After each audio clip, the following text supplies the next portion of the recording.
The 6 o'clock service here at St. John's on Christmas Eve will start as usual with a half-an-hour prelude. And it is prelude music. You don't have to be there right at 5:30 if you're more interested in coming for the service. The service will begin at 6 o'clock.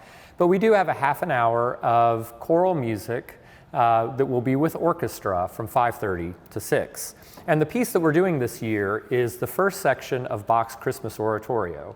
And this is the first time that our choir has performed this piece in quite a while. It's been since 1985 that this piece was performed here at the cathedral.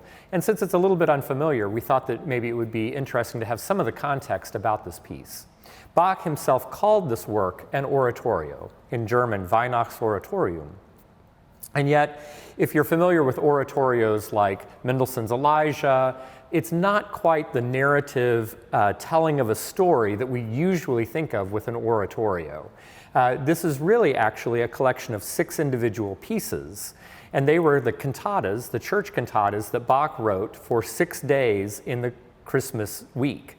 So it was, the first part was performed on Christmas Day, the second part was performed on the 26th, the third part on the 27th, the fourth part on New Year's Day, the fifth part the Sunday after Christmas, and then the 6th part on Epiphany. So he skipped a few days there in the 12 days of Christmas, but he got about half of them.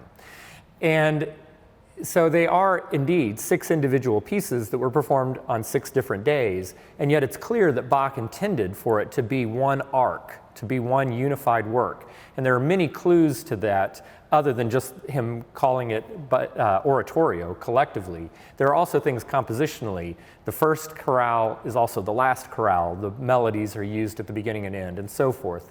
And so obviously Bach was pouring a lot of interest and a lot of creativity into this work. Like most organists, I do love the music of Bach. I think as organists we all come to an appreciation of how Bach kind of uniquely is able to have incredible, rigorous counterpoint and beautiful, very sophisticated craft, and yet that craft is always at the service of an emotive message that he's sharing.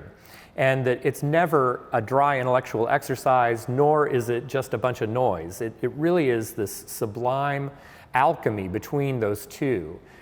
And yet, even more than any of the organ music, this Christmas oratorio is probably the piece of Bach that speaks to me the most, and I hope that you will share in some of that delight. So the choir will be singing the first section of the Christmas oratorio, that portion that Bach intended to be performed on Christmas Day in the morning. And it tells the story of the birth, so leading up to the manger scene. And then, of course, all of the other festive music with timpani and trumpets and oboes and flutes. It's really a magnificent piece with some of Bach's most memorable tunes.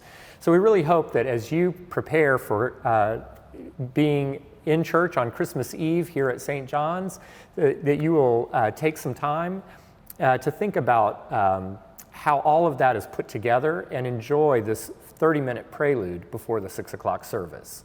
So again, we have services at 10 a.m. for families, 2 p.m., 6 p.m. with the 5:30 prelude, and 11 p.m. with the 10:45 prelude. But the Bach will be exclusively at that 5:30 prelude to the 6 o'clock service.